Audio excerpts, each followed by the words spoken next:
Hey sis, welcome back to Black Girl SOS. It's your girl Snobby, and today we are talking about the Blacktina experience in Murica. As always, I bring you the best of the best, and today is no different. My dear, introduce yourself.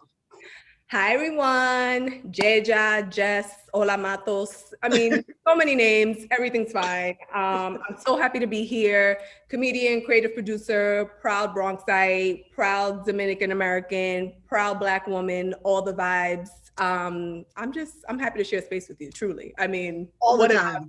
What an honor. All the time. It's my heart's joy. All the time. All the time. So let's get right into it.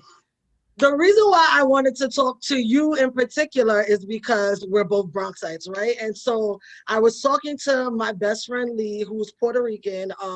She's about your complexion, and it dawned on me that not for nothing, I've always known Afro-Latinx my entire life, but I never identified them as Black growing up because they never identified as Black. So it never even, it's like I never put it together on my own, and they never identified as a Black. Right. And I'm like, damn, is this a common thing in the Bronx? Is it us? Is it the man? Is it us? Is it both? Right. Because I was like, I consider myself fairly, well, at this point in my life, I'm obviously better educated, better able to articulate things. But even when I was younger, like I remember making jokes with my Puerto Rican friends. I'd be like, you Blacker than me, shut the fuck up. But never associated them with also being Black. Was that your experience growing up in the Bronx? Yes. So one, I'm grateful I grew up in the Bronx because New York is amazing, all that good stuff. But for me growing up in the Bronx, I wasn't around a lot of other Dominicans. It wasn't like growing up in the Heights. So right. It was a forcing function for me to be around a lot of other Black Americans, West Indians, Puerto Ricans. So it truly was a melting pot. Like I really, you know what I'm saying? Like I got a little bit of everything. And I'm in my own reflection and journey and understanding Blackness, globally.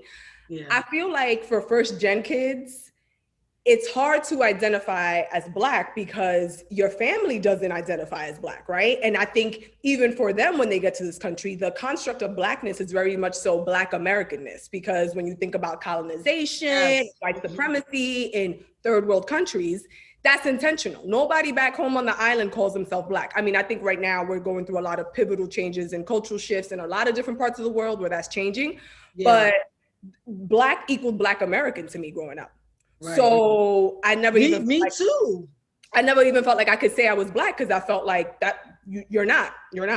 Also, folks from various parts of the world, specifically the Caribbean and Latin America and Africa, a bunch of different places, are very country first. You know what I'm saying? Like, yes. It's very much like I can meet, especially in the Bronx, where it was like, God forbid you accidentally called a Dominican Puerto Rican or vice versa. Like I seen actual fights occur, and I was like, it can't be that serious. But here we are.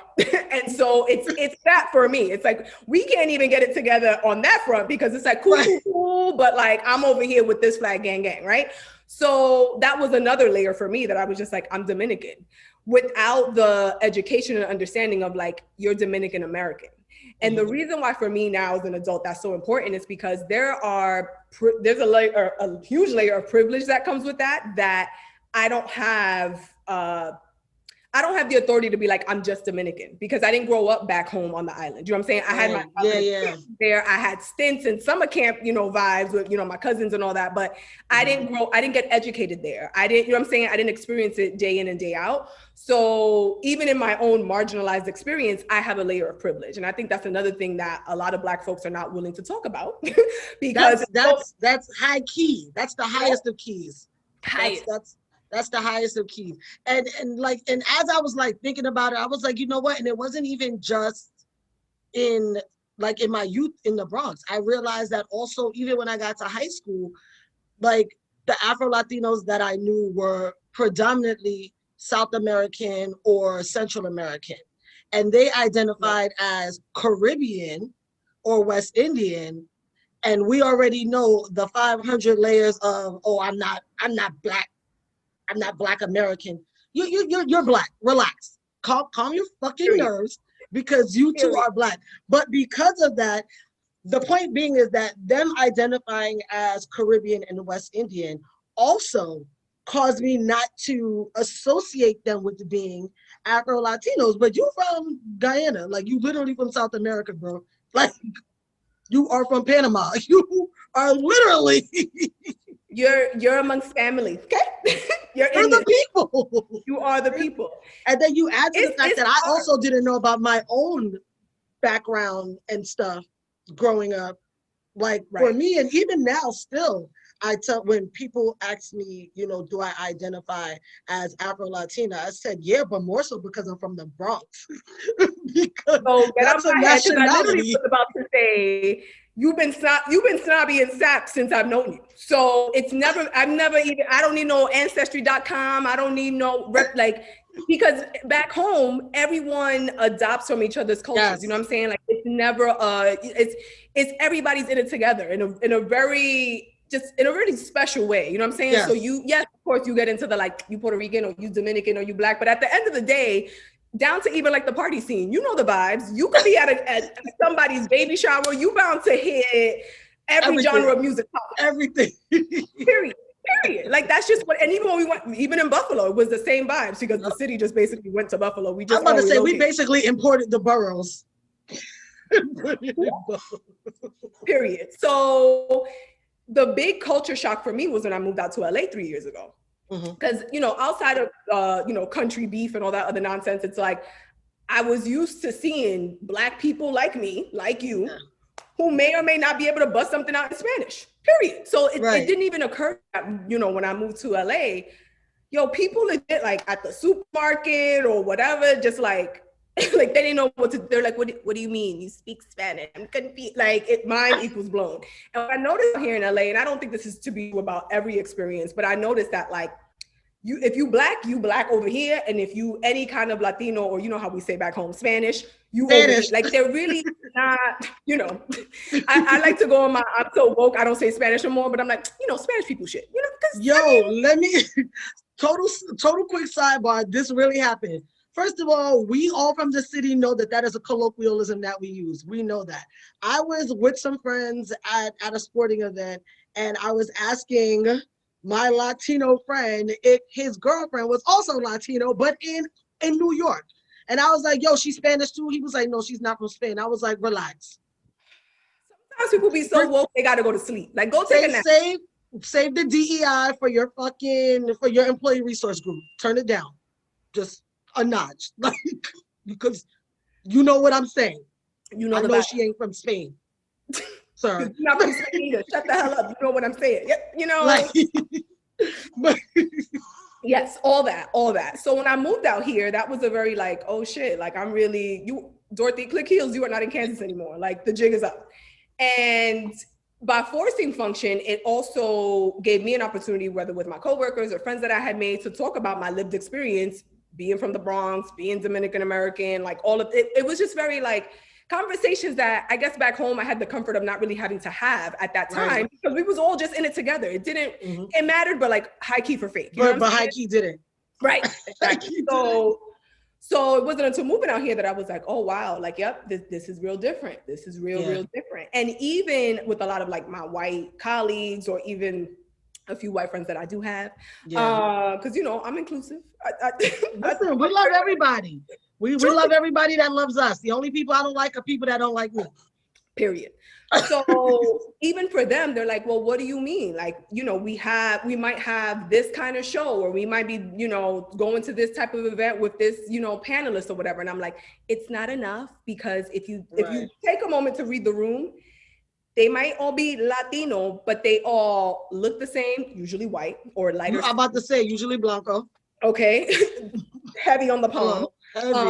Usually from the same socioeconomic status, right? So they've gone to the same schools, had a lot of that sameness. So I'm like, y'all want me to give you a pat on the back, but you're doing literally the bare minimum. So no, I'm not giving you a pat on the back. I'm going to continue to challenge you to have it be different, because otherwise it's for naught. But I also have acknowledged that, how can I want my white peers to want it to be different if even within our own community, we're unwilling to have the difficult conversations around anti-Blackness and white supremacy and misogyny and homophobia and all the other otherness that, you know, we don't talk about. And it's like, no, we got to talk about it.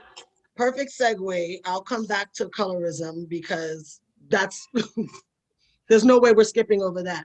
But perfect segue because I wanted to talk with you about occupying the space you occupy in digital media and being very often that only person that literally sits in both demographics in the room.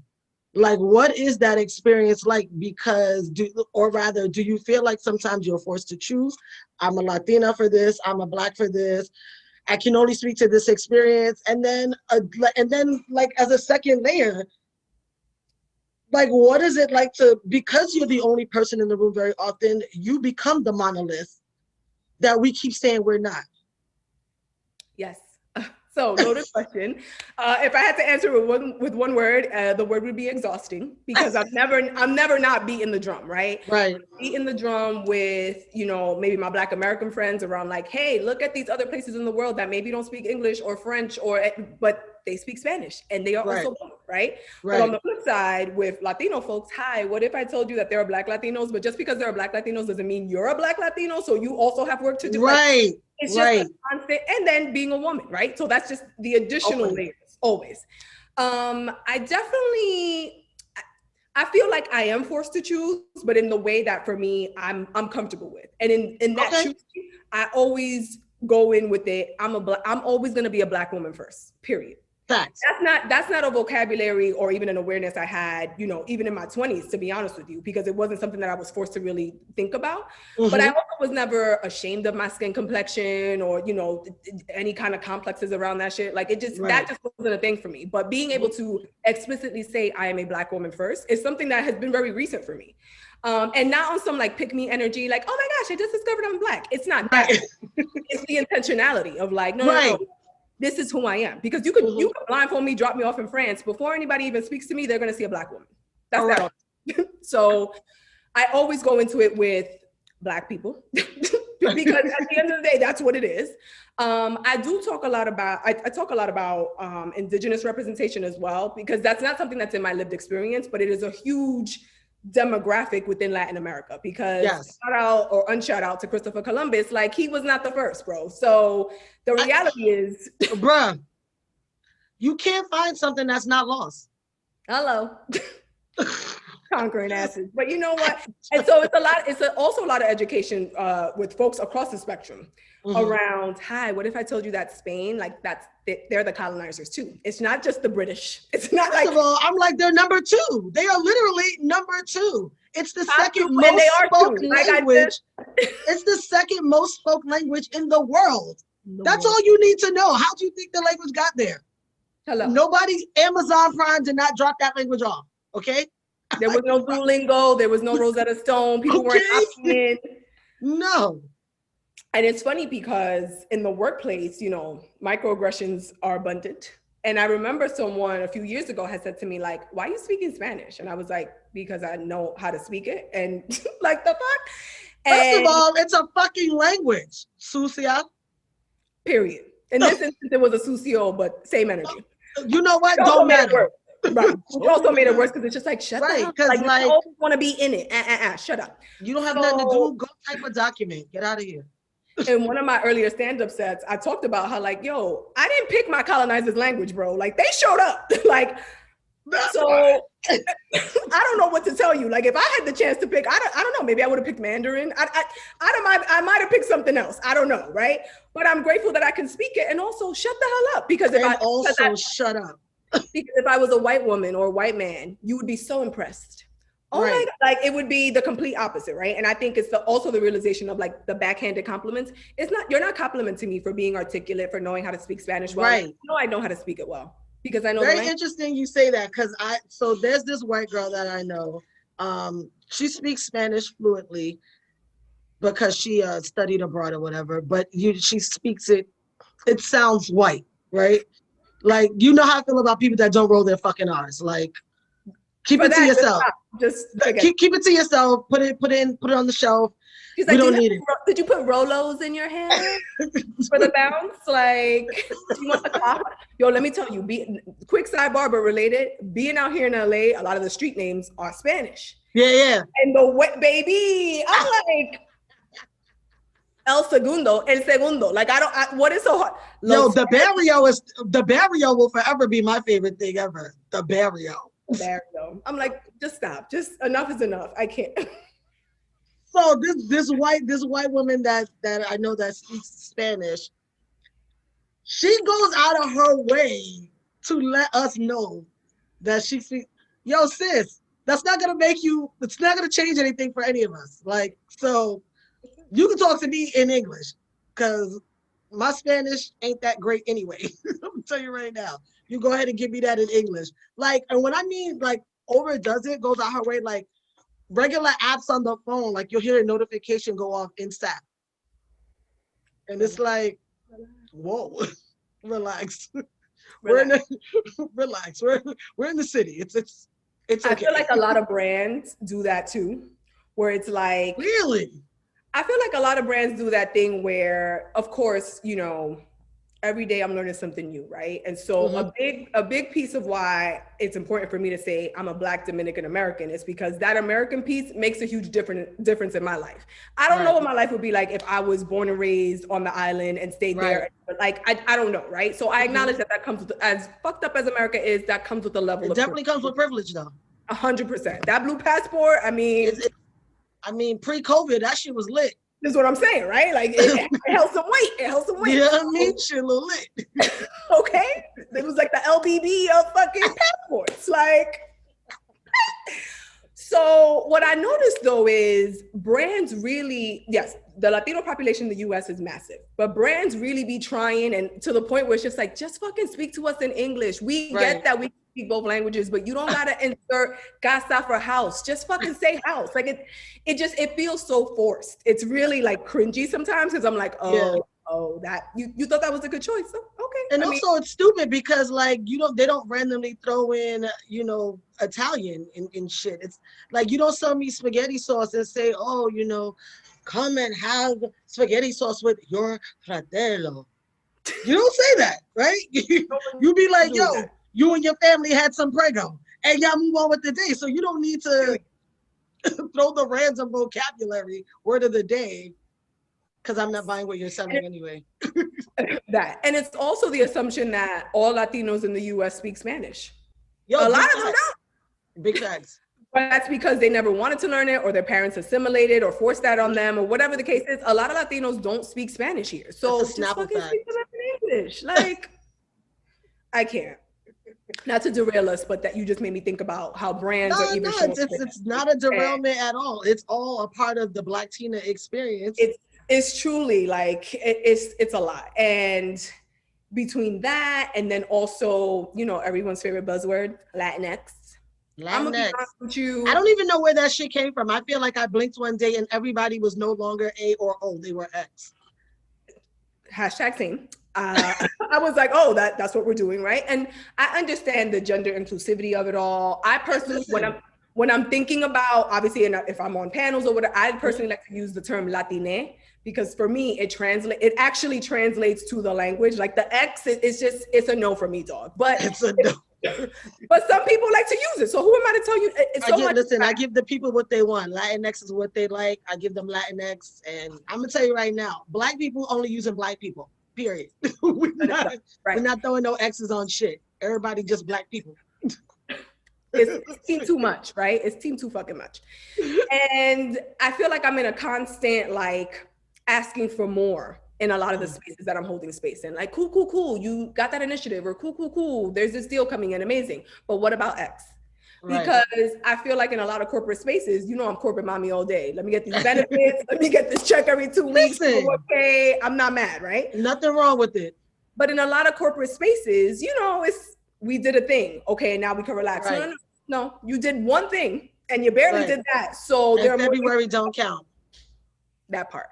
But I have found in more like probably over the last 6 to 12 months, my conversations with my Black American either colleagues or my friends that are like not from actually even with my New York friends, because I kind of did a soft poll earlier this year with people that we all know, actually our mutuals, where I was like, when y'all see me or think about me, do you think about me as a Black woman first or a Latina? Like just out of curiosity. Yeah. And of course, a bunch of folks from New York were like, I mean, you Dominican, that's just, and I get it, right? They know me, that, we grew up together, so that makes sense. Yeah. But it fascinated me because a lot of my Black American colleagues or folks that I met out here in LA, it's almost like the oh shit of Black people really are global. And so, I noticed that it's sometimes hard for them to digest because it's like, you telling me you Black, but the person next to you who looks just like you is denying their Blackness. So which one is it? And I'm like, right. This is a marathon, not a sprint. Who's on third? Right. Everyone's at a different place in their journey. And that's also the reminder for me too, especially as I'm moving to Mexico City later this year, the reality that a lot of race relation conversations on top of a lot of other systemic issues are just beginning in a lot of other parts of the world. Like literally just beginning. It's wild. I mean, it's, of course, for me, as an American, I'm like, what do you mean? Of course, there's racism and anti-Blackness, and people in other parts of the world are like, cool, but we're on one, shut the hell up. You know what I'm saying? Because it's a thing. And I'm like, but nah, not really. That part. And with you moving to Mexico City and making the comment earlier about they do the bare minimum and it's like the same kind of people, the same. So I can't think of the name of the show, but it's like this Mexican reality show on Netflix, and everybody's like white presenting. Is it made in Mexico? Is it? I don't know. I honestly just can't even think of the name of it, but I tried to watch it because we all know I like foreign reality shows. That's my jam. If it's not Americans, sign me up. But I could not get jiggy with it. I was like, everyone's white presenting as fuck. I think there was even a white girl, which really fucking threw me off. I was like, whoa. If I want to see the Housewives of the OC, I tune into Andy and Co. What? But in SAP, I'm confused. What's happening? Like, and that's the thing. It was not even in SAP. They weren't even speaking English. I was like, so I basically could just cut off my caption. Cool. I don't want this. I mean, actually same. And I think that's the part too, where like, when I think about who's at the, decision-making seats and all of that other shit, it's like, I'm not surprised that white men and women are like, that's a show for the Latinx audience. Awesome. I'm like, nailed it. And it's like, but you don't know shit about this audience. But what I also, almost doubling down on that is, it really be your own people, because I'm also going to be real clear and frank is that we got a lot of problematic faves. Okay. They really do. In this community where it's like, cool, you made it, but you're wild anti-Black. Cool, you made it, but you gatekeeping, and you know what I'm saying? So it's almost like the actual pick-me energy where y'all supposed to be the ambassadors, but you are actually trash and not being a good ambassador for anything. And instead of opening the door, my biggest pet peeve in a lot of these professional conversations about Latinx representation in the US and is whenever anyone says, when are we going to get our Black Panther moment? That sends me to a place, honestly. First of all, are they trying to act like Selena wasn't? Selena was my Black Panther moment. I can't speak for nobody else. Oh, R.I.P. to the okay? Because let's listen. To a real one, yo. Okay? But my thing is, because as a Black woman, I'm sitting on calls and I'm like, so hi. You want to know what my Black Panther moment was? Black Panther when it came out, period. Like, I'm not like, what are you saying, right? So like DC's dropping the Blue Beetle or whatever the hell, I be off with the comics, but they drop in, the first like Latino superhero. Yeah. I'm not gonna hold you. I wanted to do well. I think it's exciting. We all wanted to do well. The story's about a Mexican kid, right? A Mexican boy who ends up becoming a superhero, and that's great. But that doesn't call to me. I relate more to an Insecure than I'm ever gonna maybe relate to a Vida, right? Like it's two different things. And so I think the feelings of being overwhelmed about all the nuances within Latino culture really make folks shy away. On top of the fact that our, history is written by the victors. We trying to go back and learn about our home countries, like what actually happened? What was that war? Was it a war? Did someone get like, it's very nuanced, and I hope in my lifetime we make significant progress, but this shit is real a marathon, not a sprint. I'm gonna be honest. I feel like I'm happy with the little bit of progress I've seen in my lifetime. The fact that the fact that I now have Latinx friends that openly identify as Black, because the first time I seen that was in college. I didn't see that until I got to UB. That is the first time that and it's exactly why my friends are who my friends are, because that's what drew me to them. Yeah. That's exactly what drew me to them. The fact that I didn't need to tell them that we're the same person, because by the time I got to UB, by that point I was basically Rosa Parks. Like I came to free you motherfuckers. Like I'm Harriet Rosa Sojourner rolled into a motherfucking soft taco shell. I came to scoop everybody up and let you know that we're all Black. Like, yeah, I know you go to the FODE meeting and you go to BSU, but you all under one umbrella for a reason. Okay? Because we're all related. Like, fun fact. So that was the first time I've ever actually heard Latinx people say, yo, I'm Black. I was like, oh, we got progress. We are making Look progress. At us being aware. Yeah, I was like, okay. I mean, obviously, still a lot of the residual colonizer effects, like, you know, a girl that I went to school with who will never, ever call herself Black, who I assure you is Afro-Latina. Yo, she would perm her hair like every fucking week. I was like, you're gonna be bald, bro. She's gonna end up like Gorilla Glue. It's gonna be problematic. Like, I was like, you're gonna be bald, bro. Like, this is not, like, you don't need to try to disassociate from being Black. It's okay that your hair has texture, since they're buying bundles to get the volume you have. The volume. I'm like, it's fine. It's fine. I definitely struggle with lighter skin Afro-Latinas because I feel like, tell me more about how like you do struggle with them. I do feel like you struggle with them a lot because I'm like, tell me how nice it is to be able to opt in or out. Because unfortunately, I've seen it happen. You know what I'm saying? I've seen where it's just like rah rah, like when the buzzword is cute. Oh wait, am I here? You back. Unfortunately, when it's, you know, the buzzword and it's cute until you got to get to actually doing the work, or until you actually get to feeling the actual parts of discrimination that come with owning that.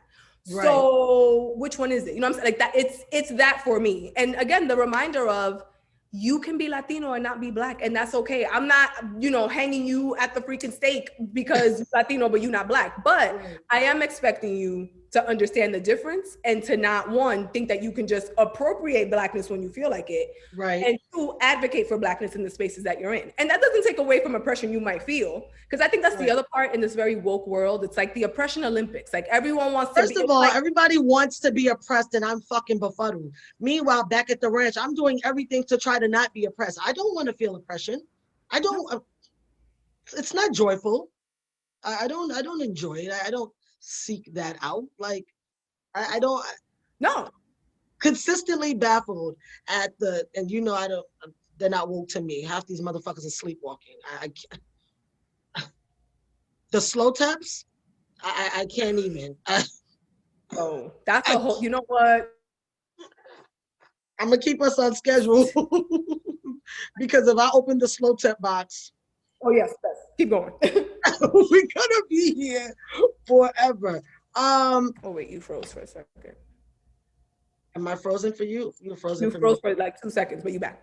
Okay, so we're back. So I know you said that you never had any issues with your skin tone. I never personally experienced any overt colorism, but I have heard, like, obviously I grew up in the Bronx, so a lot of my friends, their parents, they might, you know, they immigrated here and their first tongue is Spanish.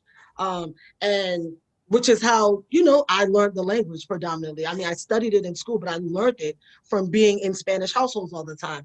And I would hear little shit like, oh, she'd be so much more cute, or she'd be prettier if she was a little light skinned.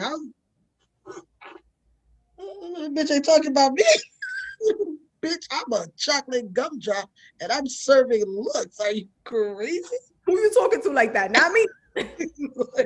And then, to think that I don't know what you're saying because you're speaking in Spanish. Ma'am, I'm in your house every day. At this point, you got to know I can put the sentences together, right? Like, I mean, the maths. Like, knock it off. But I mean, aside from that, because we have colorism in all parts of the diaspora. We all have it. But I personally, outside of like those little random things, I never experienced it. I seen it secondhand though, predominantly with my Latinx friends. Did you experience that like in your family or like maybe in your neighborhood? Yeah, I mean, in my family for sure. So crazy enough, I have an aunt. Her name is Rafaela, but motherfuckers, black and brown people love a nickname. So what's her real name? I was about to say, so what we call her? Right.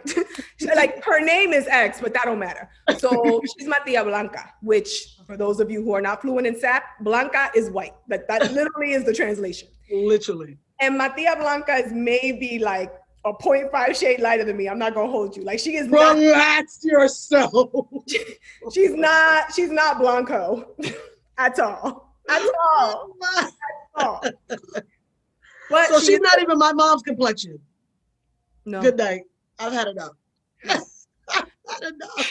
So of all her siblings, and the gag is she's not even the lighter skinned one, but she's on the lighter. It's a whole. I've had enough. When I write the memoir, y'all will understand the madness. Because honestly, if I didn't know me, I would think I was making it up because it's insane. Right.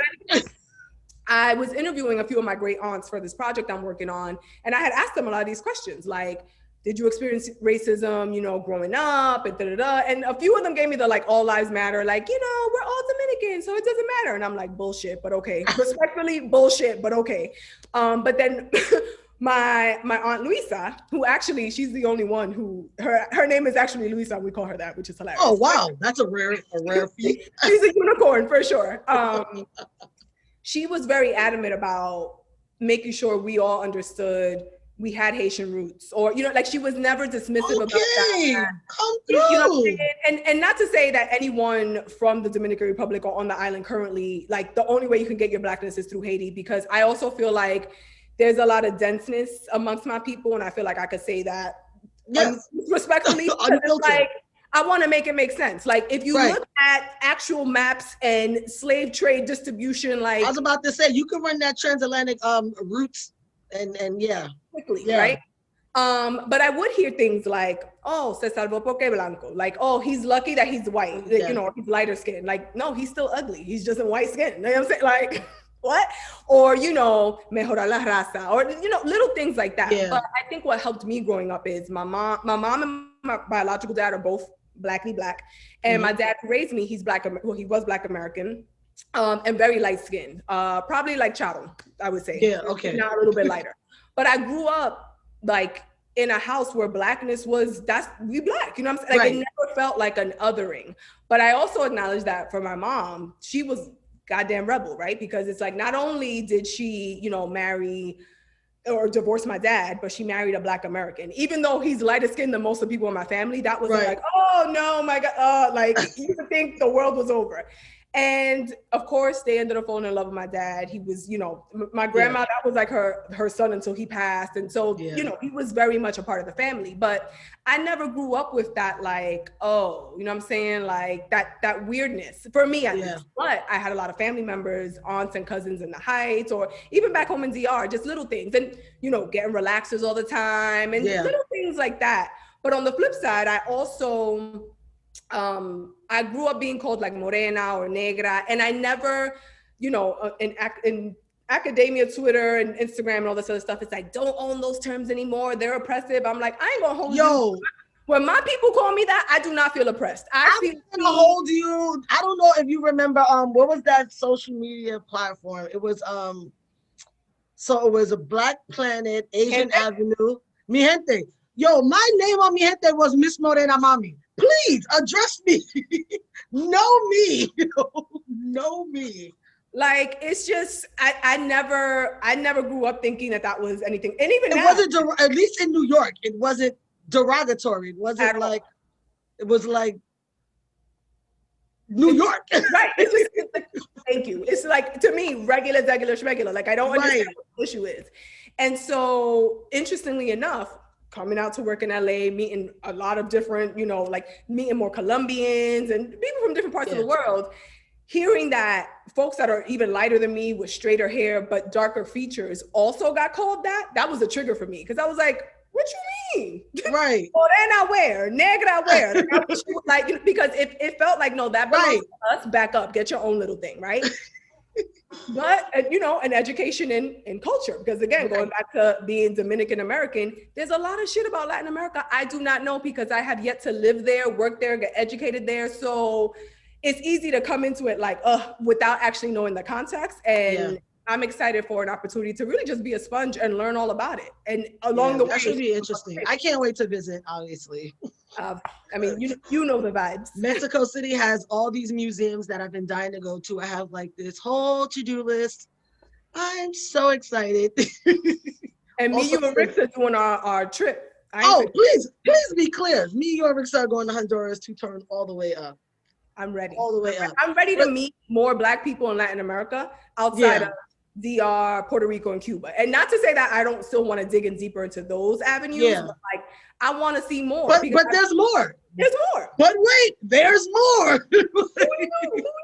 When I was in Honduras, it's so funny. Me, my mom, and my sister, we were like in a cab or whatever, coming back from taking this tour. We had like a local. We didn't do like the tour. We got off the boat and found somebody with their car. With the vibe. Yeah, we're gonna give you this money, bro. Take us around, show us some things. Where can we eat? Whatever, right? So we did that, and coming back, we were like, oh, you know, bring us somewhere we can get like some, you know, little trinkets and shit, whatever, to bring home. Bruh, we're coming down the road. There's a Jeep coming past us, and it's blasting. No, it was blasting Jay-Z, and I was like, you were like, I'm on West Farms or not? Like, I was like, did you make a right turn at Tremont and Boston Road? Like, am I getting off the 2 train? Like, just curious. I was like, yo, not for nothing. This whole day felt like home. Truly, this whole day felt like home. So yes, I'm definitely looking forward to us doing that and getting into that. So let me ask you, have you ever? First of all, how old were you when you started really identifying yourself as Black? Like very recent? Like, I would say very recent. I mean, I feel like saying the words "I'm a Black woman" out loud, like probably the last year and a half, 2 years. Legit. Have you ever found yourself getting into conflict because of that? Like someone challenging you, like, nah, actually, you're not Black?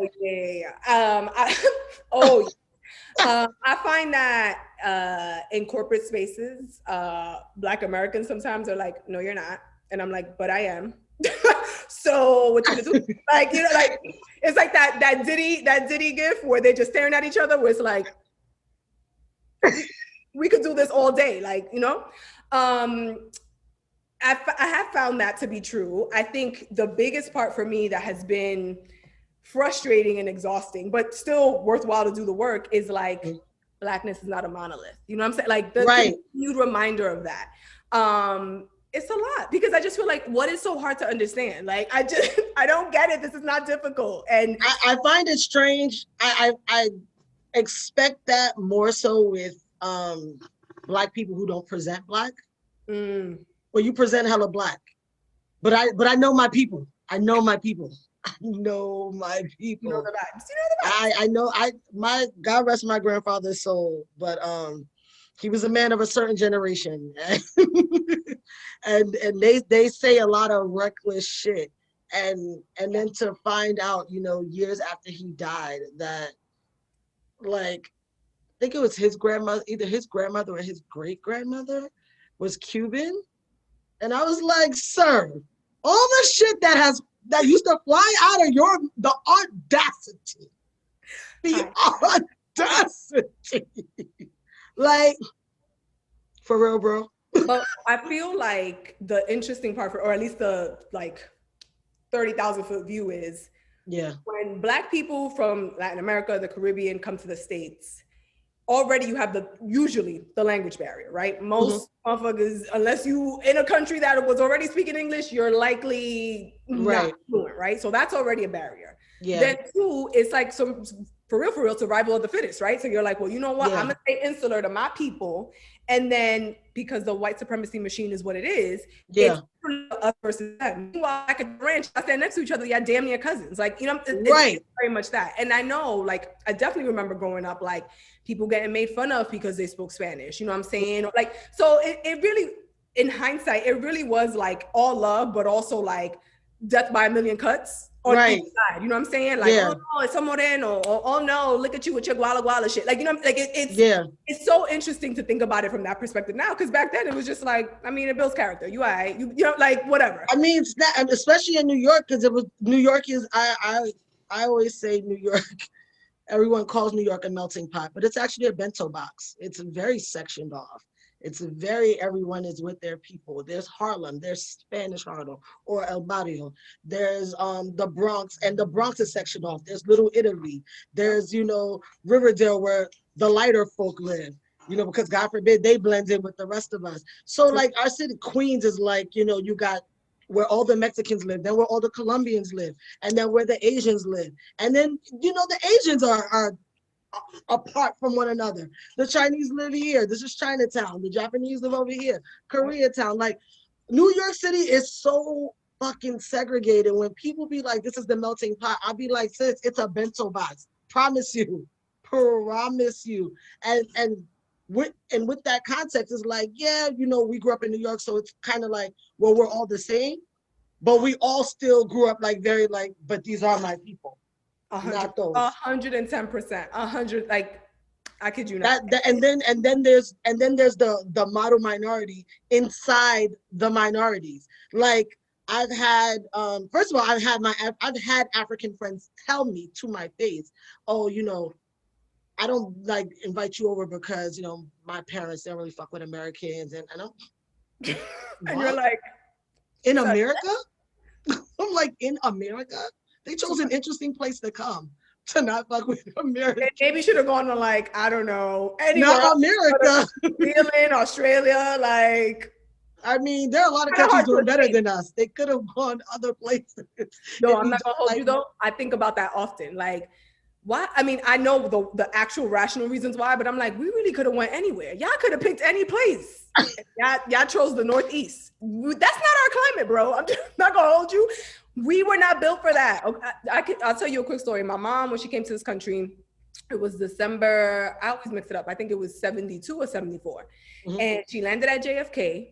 These motherfuckers had, I think, maybe somebody waiting for them with a coat or whatever, because they're coming from. I'm about to say, because they came with chanclas and a fucking. Okay, wasn't no Timbs and a North Face. It was none of that.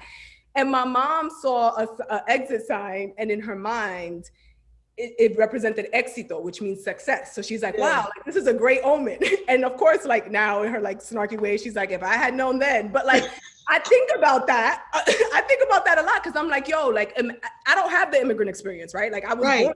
So it's just so fascinating to me. Like, yo, you ready to risk it all for, you know, the leap of faith for a better life, and you truly don't know what it's going to be. You know, it's just, it's wild. So to the point of the model minority shit being also internal, like, I would literally like experience, like, I've had these conversations with friends' parents, and very particular Latinx parents. Oh, you're one of the good ones. One of the good what? What does that even mean? One of the good what? Oh, you're so smart. You always do well in school. Sis, I want to go back to the good one. The good what? Right. The good what? Are you saying I'm a good student? Like your child's allowed to hang out with me because I'm one of the good blacks? Your child's black too.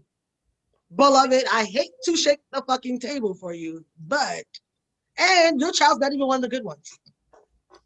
So you're welcome, because I'm the good influence on your kids. So you're fucking welcome. I'm sending you an invoice because this is a lot of work.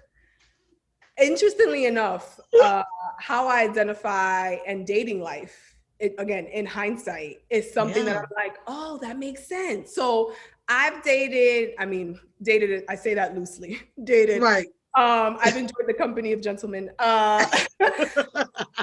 And of all the gentlemen I've enjoyed the company of, I've only ever had 2 Dominican guys.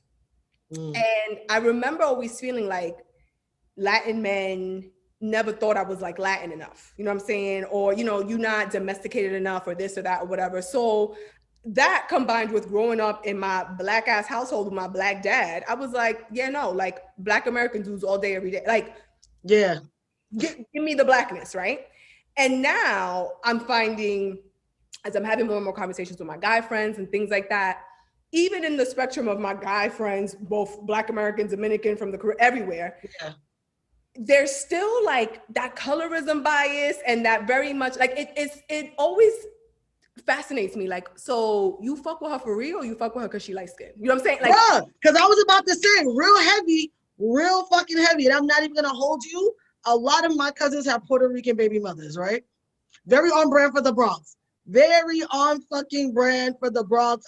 Listen, if you are from New York City, you know exactly what the fuck I'm talking about. These motherfuckers is textbook Bronx dudes. Textbook Bronx dudes. And it's like, yo, you don't even like this girl. You literally just fucking with her because she's light-skinned with long hair, right? Because it's the same thing with the Black girls that they date.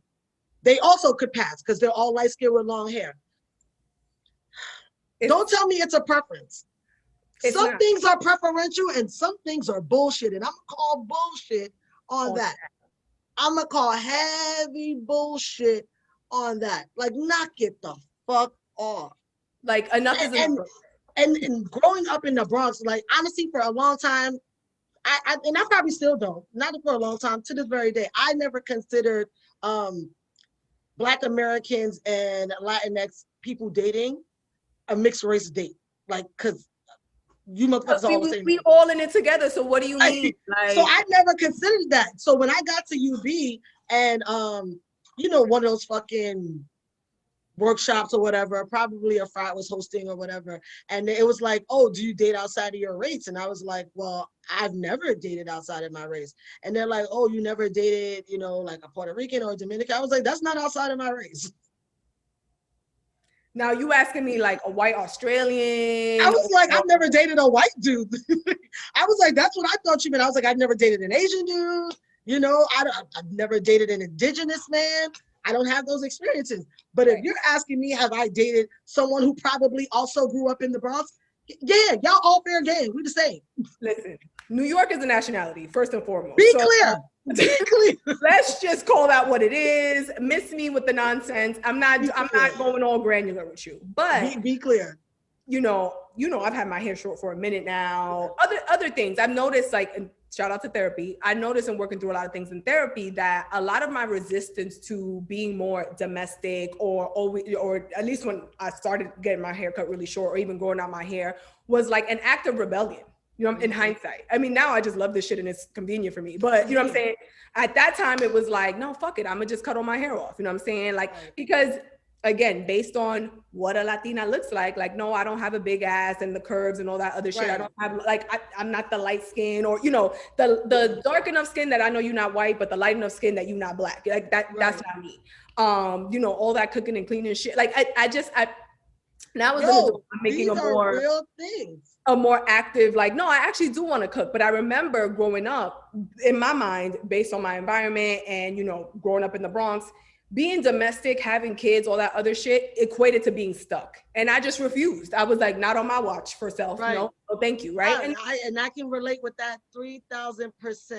And it impacted me in a way that I'm like, yo, you know what? Now maybe like, let's rein it back a little bit and like, sure, you know what I'm saying? Like learn a few recipes, it's cool. But like, I remember that being very much a thing, you know, like when I would go out with Black American dudes, like, so also use Dominican, use Spanish, so you be making it like, no, I don't. Stop don't fetishize me because no, I'm not interested in you anymore. That shit is not attractive. I'm not making you no rice. Get out of here.